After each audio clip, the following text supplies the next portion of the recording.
Seat number 531 है 12:30 exam no time હતો આ લોકો અમને 1 વાગ્યાની આજુબાજુ ઓએમઆર સીટ આપી હતી પેલા લેટ આવી છે એવા બાના કરતા હતા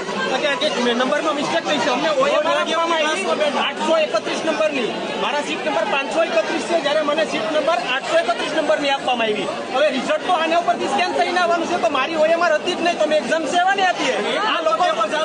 ટોટલ 10 બ્લોકમાંથી એક બ્લોક વાળાએ જ પેપર ઓપન કર્યું છે બાકી 9 બ્લોક વાળાએ કોઈ પેપર ઓપન કર્યું જ નથી કે કોઈ વિદ્યાર્થી પેપર લીકાઈ નથી કર્યું છે જે ખામી છે એ અમદાવાદ મ્યુનિસિપલ કોર્પોરેશનની છે અમારા નામની ઓએમઆર સીટ જ ગાયબ છે।